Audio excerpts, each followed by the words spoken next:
Surah Al-Fatiha.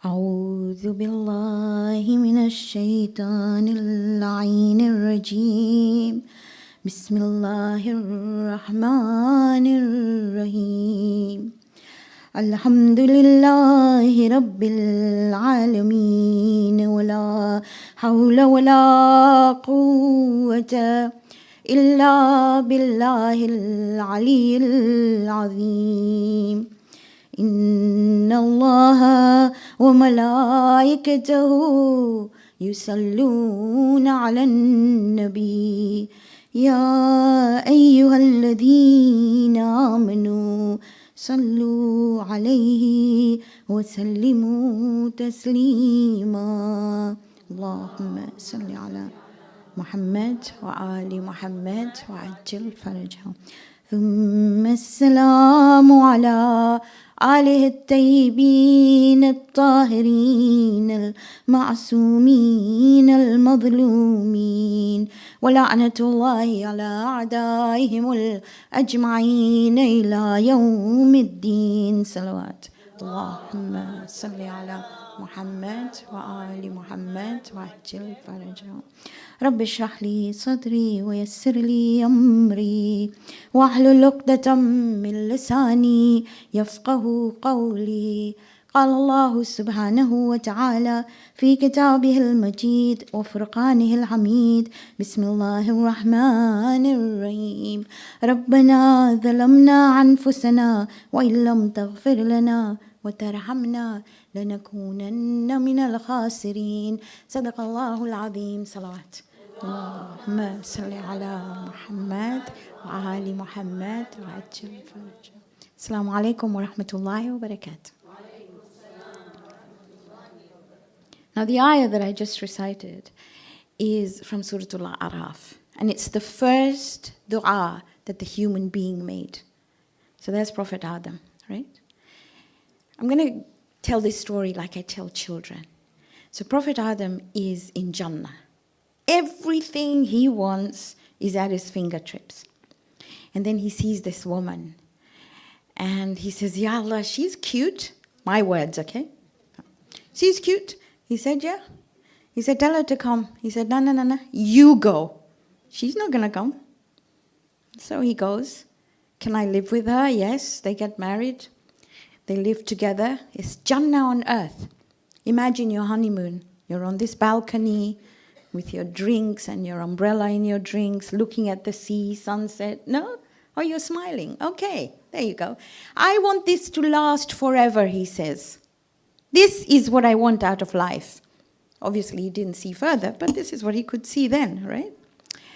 And Shaitan comes like an old man and says, I am wise. I will give you some wisdom. If you want this to last forever, you want permanent residency in Jannah, you want a green card, I don't know what they call it here. You want this? Then go and eat of that tree. And he forgot that he was told not to eat of the tree, whatever that tree was. And philosophical people have come up with different things. And as he reaches out, both of them reach out, because they both want this to last forever. And suddenly, they realize the error of their ways. And this is the first dua the human being makes.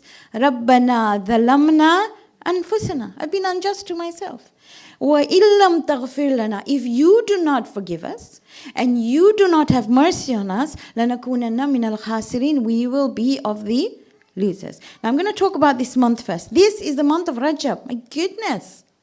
Phenomenal month.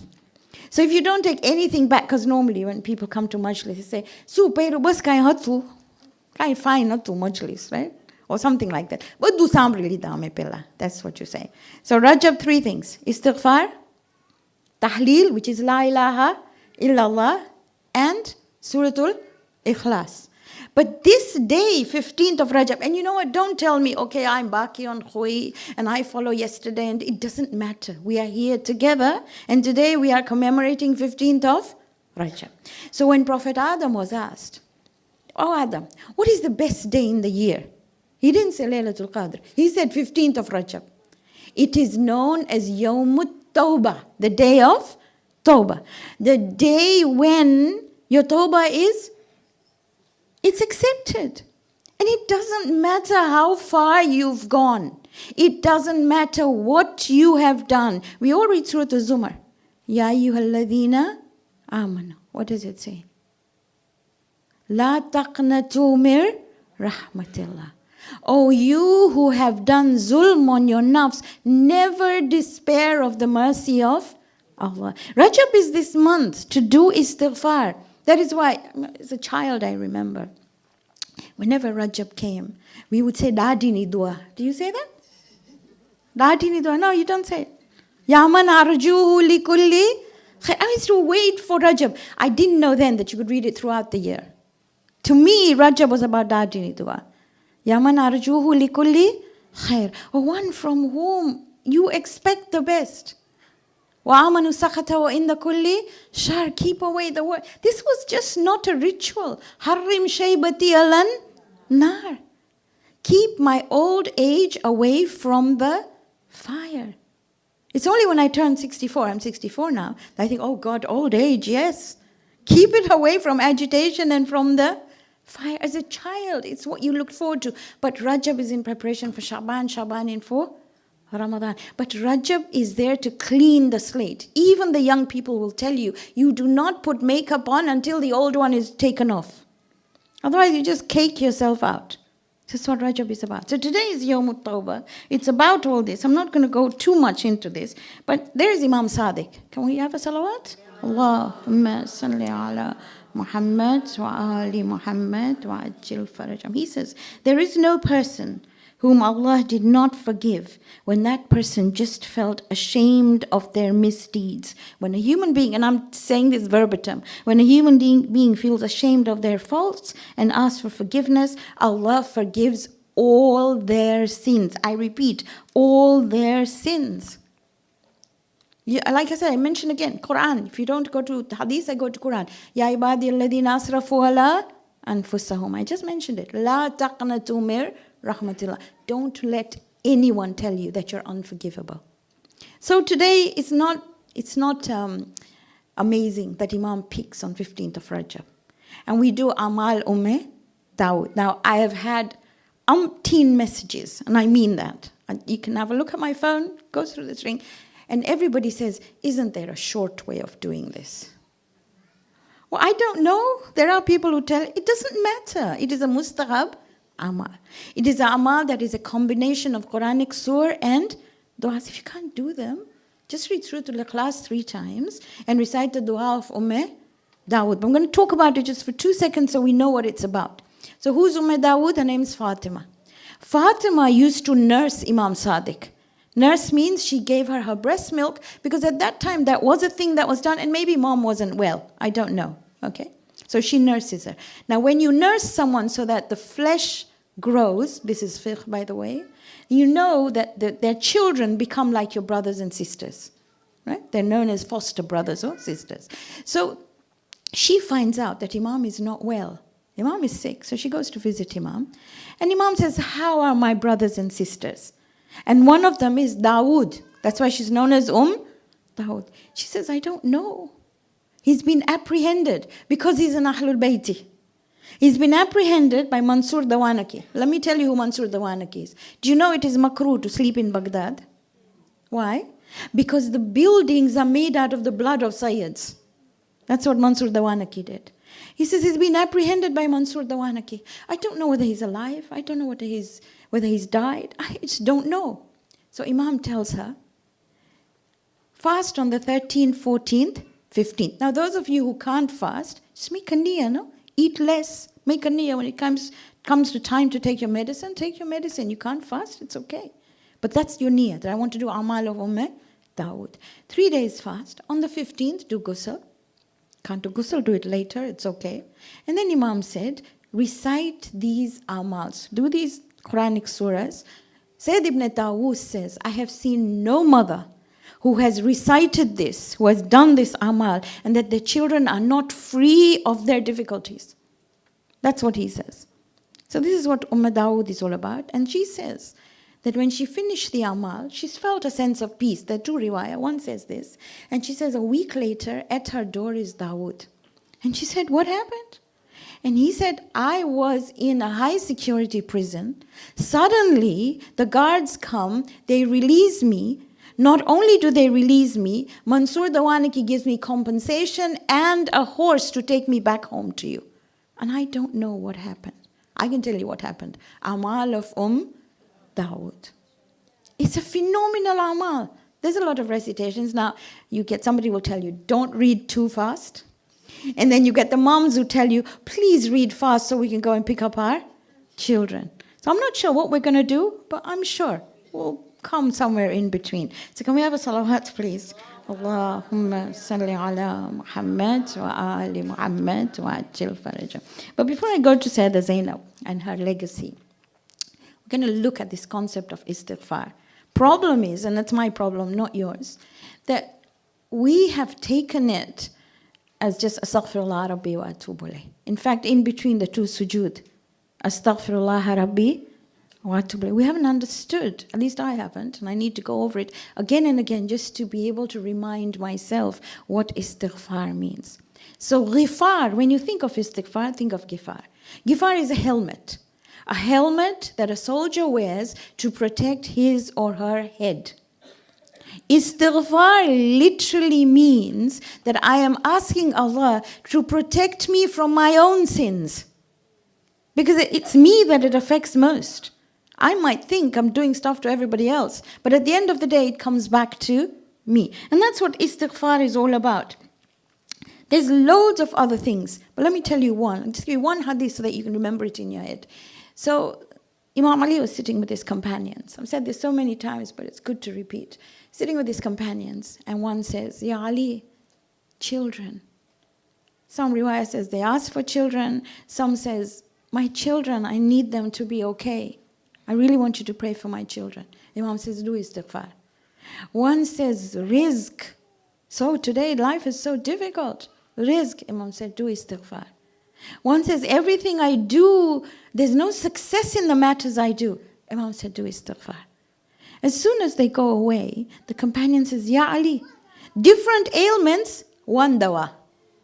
I mean, everybody came with different requests, and you said istighfar. So Imam said, look at Surah An-Nur. Now I'll refer you to it. It's Surah An-Nur, ayah 10 to 12. Please look at it. Look what he says. فَقُلْتُ اسْتَغْفِرُوا رَبَّكُمْ. So your Rabb says, the Prophet says, do istighfar for your Rabb. إِنَّهُ كَانَ غَفَّارًا. And we'll talk about those as well. He's غَفَّارًا.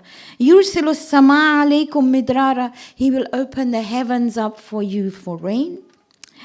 وَيُمْدِدْكُمْ بِأَمْوَالٍ وَبَنِينَ. He will increase you in wealth and in children. Okay? وَيَجْعَلْ لَكُمْ جَنَّاتٍ وَيَجْعَلْ لَكُمْ أَنْهَارًا. He will give you gardens and rivers. Now, if you interpret this basically is telling you that istighfar not only gains you forgiveness from Allah, but it gives you 3 extra benefits. You get increase in sustenance and children. And if you didn't want more children, tough, you're going to have more. If not, the community's children are all our children. Okay? He will increase you in sustenance, and anything you do, it will gain benefits. It will become better. If you don't know any other dua in life, astaghfirullah rabbi wa atubu ilayh. And tawbah literally means I'm turning back to the way of Allah, which means I am turning back to reach my full potential. That's what it's all about. And cry. Crying is good. We'll talk about it in a minute, I hope. Okay. Now, one of the things that you can continue to do, all right, Rajab is a month of istighfar, is Salatul Layl. Now, the problem is, the moment you tell somebody, Namaz Shab, they go, oh, to kali mullah ni muliani body. No. No mullah muliani is okay. Namaz Shab, I mean, you make it a habit, 40 days, and you will not want to stop. Okay. Don't look at me like that. Because I'm going to say something. You don't have to recite it on the musalla. You know that? You need wudu. You can lie on your bed. I'm hoping you won't. I'm hoping you will stand on your musalla. Okay, don't do 11 rakats. It's 11, no? 8 and 2 and 1. Okay, forget the 8. Forget the 2. Just 1. Salatul Witr. Surely we can manage 1 rakat. And surely if you cannot wake up, and what is namaz time today? 6:12, 6:11, something like that. If you can't wake up at 5:45, just before you go to bed, make it a habit. I'm hoping before you go to bed you do wudu, right? You take off your makeup, it's all nice and clean. Oh, obviously. Okay, so you do wudu, you get into your bed, and maybe you go through the musalla. 1 rakat. 1. You start off with Allahu Akbar. Suratul Fatiha. 3 times Ikhlas. 1 times Falak and 1 time Nas. Okay, you're really busy. 1 Ikhlas. Not that difficult, is it? Then you raise your hands in dua. And it's all about istighfar. 7 things in that kunut. 7. You can remember 7, no? S-I-I-I-R-A-T. Can you remember that? Sirat with 3 I's. Can you remember that? I'll go again. S-I-I-I-R-A-T. You good? The first S is Subhan of Allah. La ilaha illallah al-halimul kareem. La ilaha illallah al-aliyul azim. Subhanallahi rabbis samawati sab'i wa rabbil ardinas. You don't know it? Just say Subhanallah. And there is salawat on the Prophet. Allahumma salli ala Muhammad wa ali Muhammad. Are you good with that? That's the first one. There is Subhan. The one that you follow is even better. Then I said there were 3 I's. And these 3 I's are istighfar. You have to say 70 times Astaghfirullah Rabbi. What? You can't do it 70 times? 7 times. Once. Astaghfirullah Rabbi wa atubu ilayh. So that's the first I.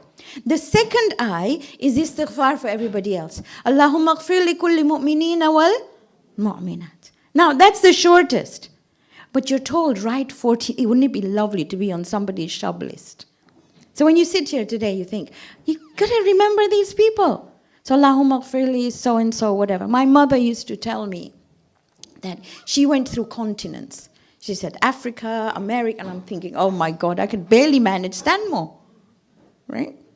But these people stand out in your mind, do they not? You start with your neighborhood, it's just amazing. So the second I was everybody else. The third I is specific. That means it's comprehensive.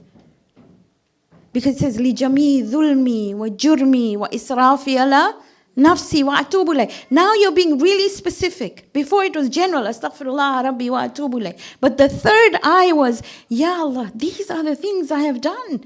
And if you're reciting it every day, you look at your day and you think, oh my goodness, what did I do? Why did I do this? So what was the next one? R. S-I-I-I, R. R was refuge.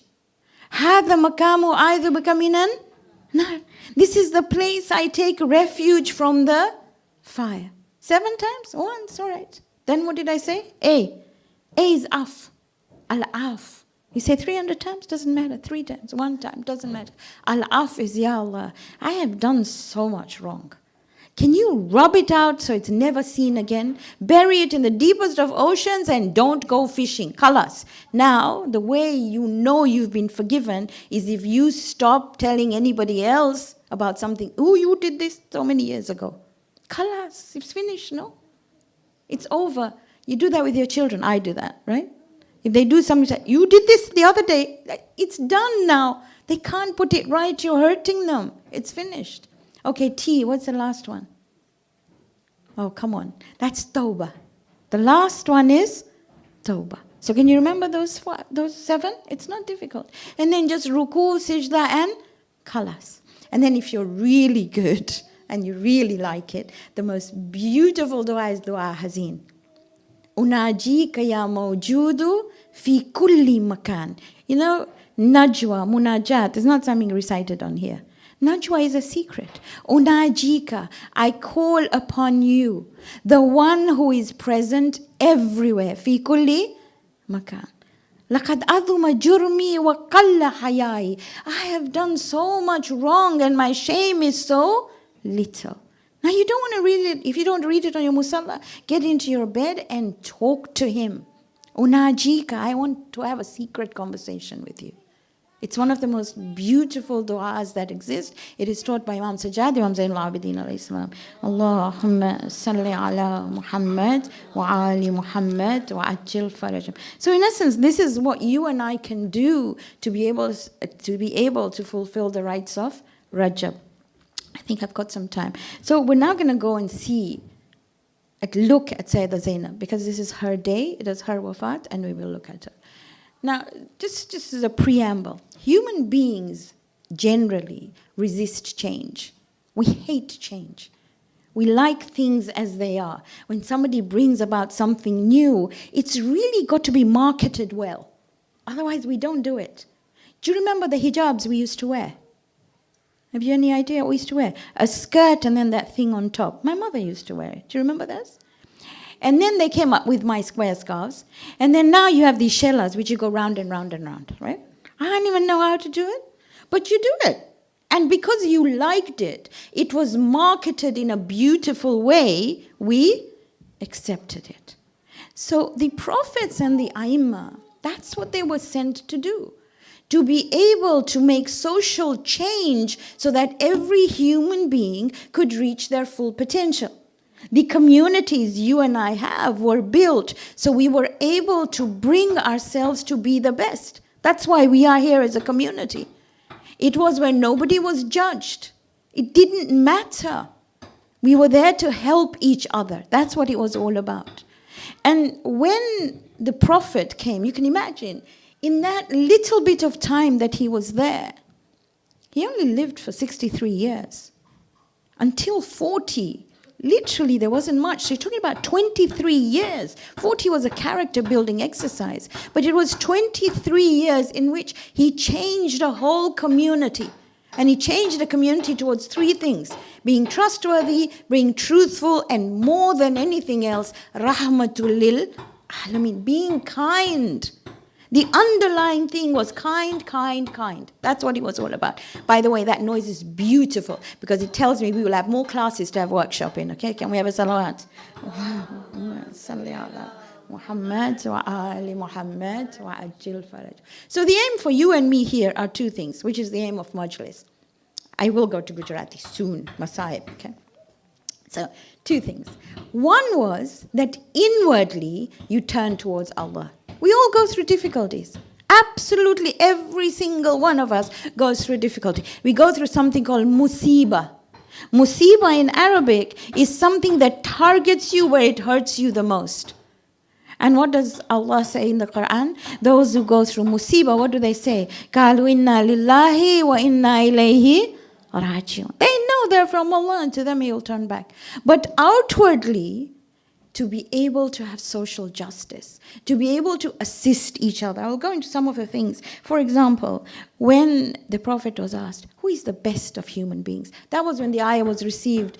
Ya ayyuhan nas, inna khalaqnakum min dhakarin wa untha. You're made from one man and one woman. وَجَعَلْنَاكُمْ شُعُوبًا وَقَبَائِلًا لِتَعَارَفُوا. You've made into tribes and communities, so you recognize each other. Diversity was to be able to recognize each other. I say this very often. Wouldn't be awful if we were all Khojas. And if we were all Stanmoreans. My goodness. He said, Inna akramakum indallahi atqakum. The most honored is the one who is the most God conscious. So he was asked, Ya Rasulullah, who is most God conscious? He said three things. One, the closest to Allah is the one who is of most benefit to people. Number one. So when I look at the volunteers, my goodness. Number two, it's the one who brings happiness to others. He's the one who dispels their grief, who's able to feed them, settle their debts, all the rest of it. And third one, Allah meets the needs of the one who meets the needs of others. That's how he described it.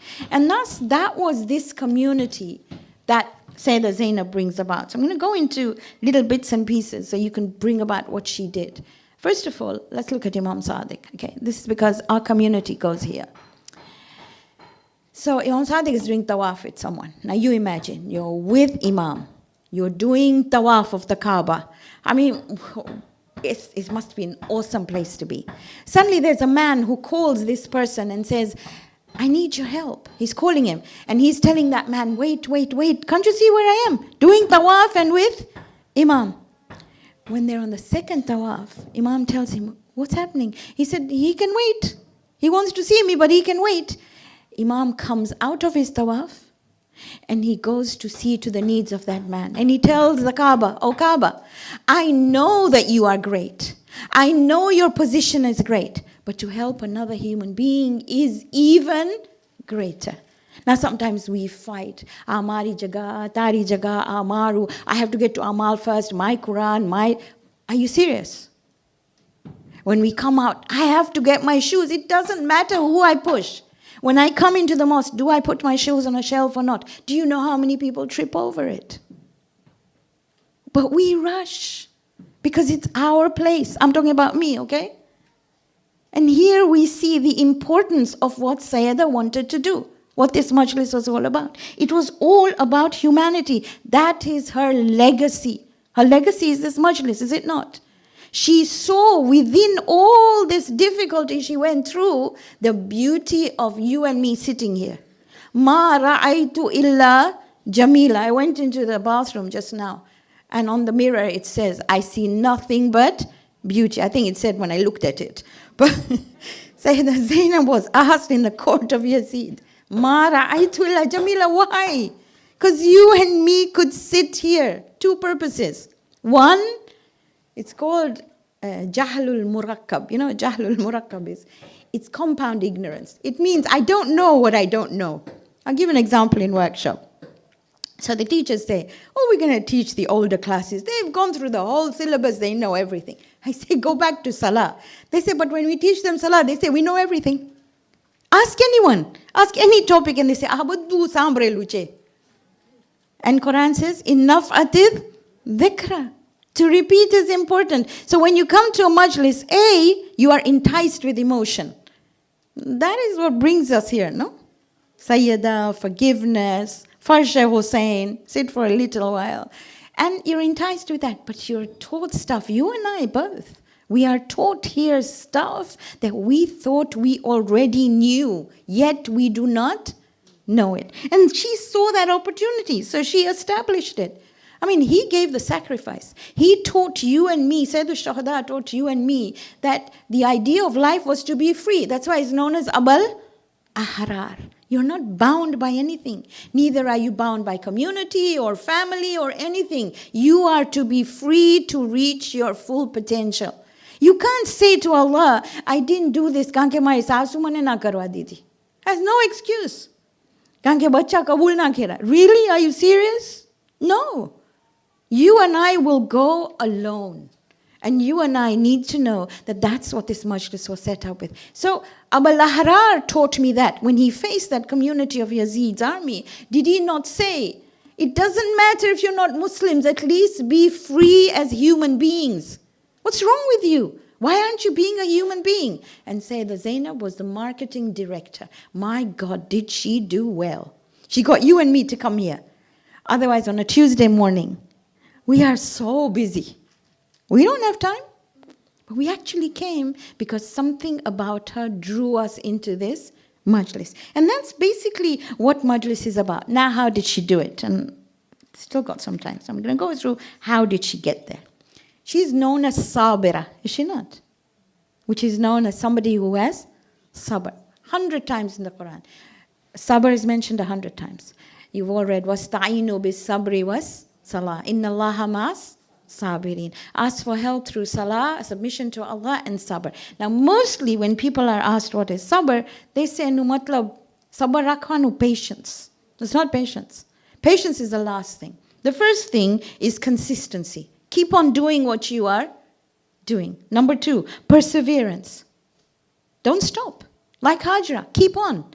Endurance. Endurance means go through it. Don't run away from it. Restraint, forbearance, all these are part of what sabr is about. Now you'd say, oh, it's very easy for you to say, how do I get there? So I'm going to go step by step, okay? I'm hoping I've got some time. So number 1, cry. It's okay to cry. Show your emotions. Let's look at Yaqub. History, no, that's why I read Quran. Look at the history. Yaqub lost a child. His favorite child, because that child was good. right manners. Child, he doesn't know this child is lost. He doesn't know this child is sad, hungry, nothing. Does he know? Nothing. He cries until he loses his eyesight. Allah doesn't condemn his crying. But I'm going to tell you to see what he did. What does he say? He says, this is surah number 12, Surah Yusuf, ayah 18. فَصَبْرٌ جَمِيلٌ. The only beautiful thing I have is sabr. That's all I have. Wallahul musta'an, by the way. If you get stuck in life, Wallahul musta'an. Do a tasbih of it. Allah, I know, will help me through this difficulty. Ala ma yasifun, what you say. Allah will help me. It's okay. I have a friend. She's still my friend. Her husband died when she was quite young. I still remember sitting on those stairs outside with her over there. And somebody came to her and said, Bichari. She's not Bichari. You can't fight with God. We're all going to go. Inna lillahi wa inna ilayhi. Raja, there's no Bichari. Somebody said, Khudani lakri tane laigi. Are you serious?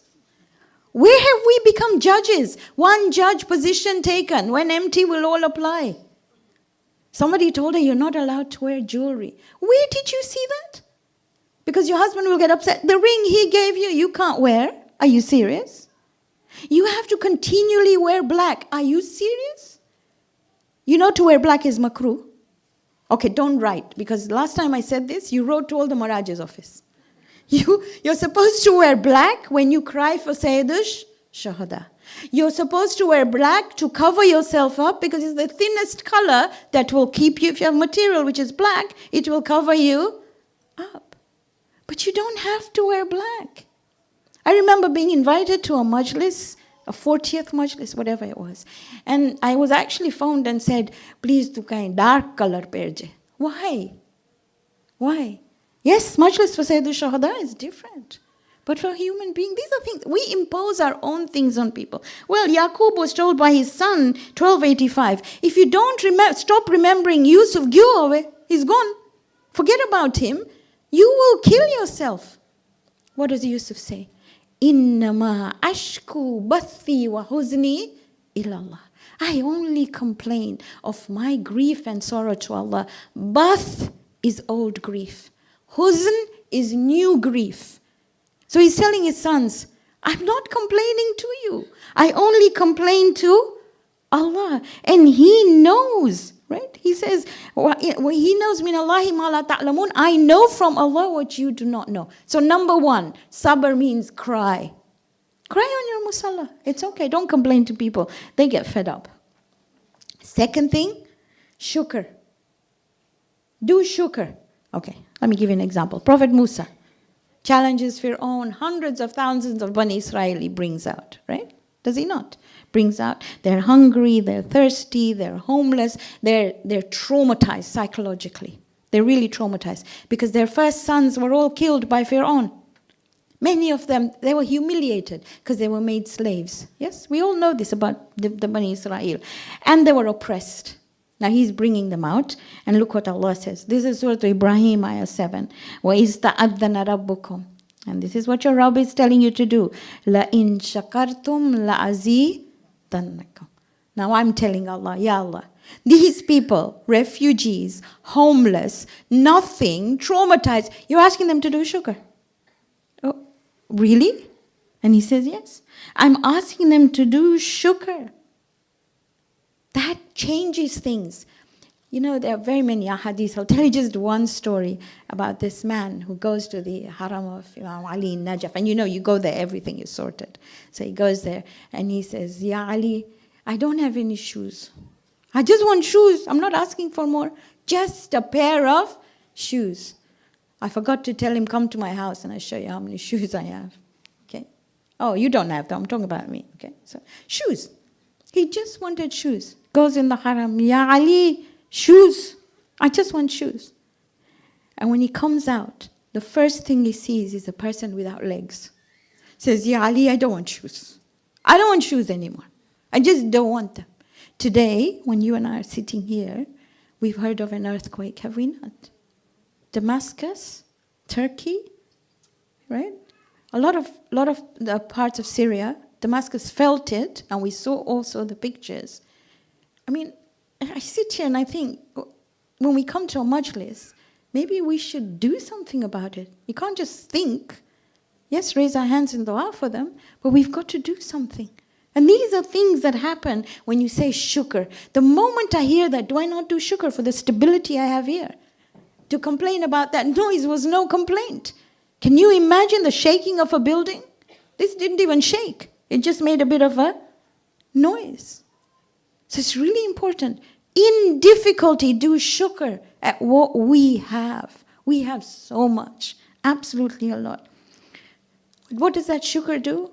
That shukr makes me appreciate what I have. Number 3, this is sabr, by the way. Number 3, shukr is about controlling our actions and our words. Sabr is about that. Trying to stop ourselves from doing what impulsively comes up. The companions of the Prophet used to put stones in their mouth, because when they wanted to speak, they had to take the stones out. My father-in-law was amazing, because he used to have pan. Do you know what pan is, don't you? And he didn't say much. He was such a beautiful personality. He wouldn't say much, because when he had to say it, he had to take his pan out. And now I understand his values. He never shouted. He never screamed. Nothing. Whatever happened, he would, and now I know where the pan was, so I didn't know until now, okay? So Allah is going to test us with lots of different things. He says it. He says, I'm going to test you with khawf. I'm going to don't have pan, it's not good for you, okay? Please, have this different stuff, not this, I don't know, whatever they put in. So khawf and ju, wa naqsi min al-amwal, wa anfusi, wa thamarat. He said, I will test you. Then what does he say? Wa bashiris sabiri. And sabr is being able to, we're all going to go through it, absolutely, every single one. Right, next thing. So I finished my controlling. I know I'm going to be tested. Oh, I get asked this all the time. How do I know whether it's a test or it's a punishment? Are you serious? This Rahman and Rahim, punishment? Everything is a test. Okay? And within me, I know that if I ate too many sweets, I'm going to have issues with my teeth. Okay? I know what the consequence of what I've done is. If I've said something to someone, go and say sorry. Everything else is a test. Then sit down and lay your heart in front of him. Just go and talk. Sit on the musalla. You know, the greatest difficulty that happened after the wafat of the Prophet was people kept the form of Islam, but not the spirit of Islam. So we kept the whole form. We prayed beautifully, but the spirit went away. You ask someone, what do you say in Salah? Do you cry? Kamone? Dua Komel, beautiful recitation on a Thursday. What did you just say? I don't know. Did you cry? No. Oh, Irani eloka to aki kalak pare Dua Komel. Net klubo duroi. Oh, that's what we're supposed to do. We're giving time limits. Don't finish in 20 minutes, we won't give you I'm not talking about you, Amina, okay? Won't give you the microphone. It's not what this is about. So lay yourself in front of him. Talk to him. Sit there and talk to him. That's what Salah is about. Say, this is what happened to me. Then look at your strengths. Write them down. This is what I can do. This is what I can do. This is what I can do. Now I can do all this. I'm going to serve humanity. I'm going to finish with a story and then go to Sayyida Zaynab and we'll talk about her in Gujarati. Many, many years ago, my goodness, I don't even remember what year, probably about 30 years ago, I was part of something called Muslim Helpline.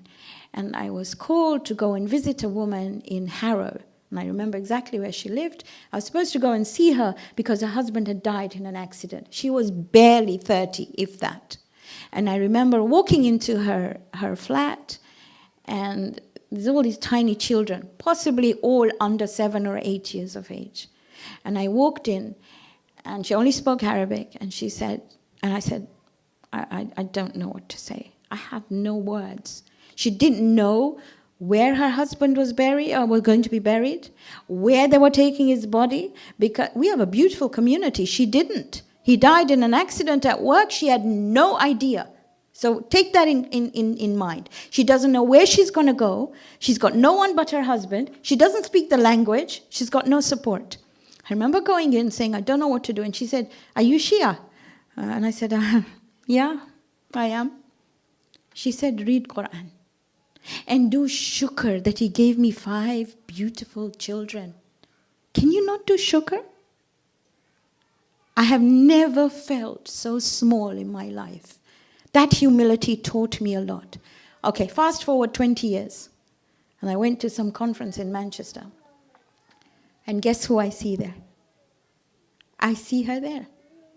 And she's amazing, absolutely amazing. She speaks the language. She's helping people on all different fronts. Her children have grown up. And I remember going up to her and I said, I cannot thank you enough for what you taught. I didn't do anything. She was the one who taught what sabr was all about. And that, in essence, is what Sayyida Zaynab is all about. That's what it's all about. It's being able to endure. It's being able to have the patience. It's being able to take a situation and turn it around and make it the best. Because you can't fight with God. You can't. You can fight with human beings. You can never fight with God. What He gave you for a reason. Again, I repeat this many times on the minbar, and I'll repeat it. My eldest granddaughter has got cerebral palsy. Cerebral palsy means she can't walk, she can't talk, she can't even hold her head. But she can talk with her eyes. But she has taught me the greatest lesson in life. And I'll give you just one example. When I went to therapy with her, it was many years ago, there was another child there who could only move his eyes like eyebrows, like eyelids, up and down. And that even if his father put it up and down. His father left his high-powered job to sit with his child. And I remember at the break time sitting with that child, and with the father, and I sat with him, and he said, oh my goodness, my child is so beautiful. I can't thank God enough for him. And I'm looking at him and I'm thinking, how so? And he said, my child will never hurt anyone. My child will never be a source of hurt to anyone, but my child will always remind people of God. And I said, how so? And he said, whenever they look at my child, they will do shukr. They will thank God for what they have, or they will raise their hands in dua for my child. Isn't it amazing to have a child who reminds you of divinity? And I looked at him and I thought, remember this, the hadith of the Prophet. His parents, I don't care whether they were Christians or what you call them, they are bound for Jannah. Are they not? Because look at the way they selflessly serve somebody else. We all look for fast tracks to Jannah. So next time you see a child like that, don't say bichari. Don't. These are fast track to Jannah. In a community like ours, we have the opportunity to raise these people. That's what Majlis is all about. Okay. All right. Dobre ek salawat pari das, please. Allahumma salli ala Muhammad wa ali Muhammad wa ajil faraj. ربنا تقبل منا إنك أنت السميع العليم.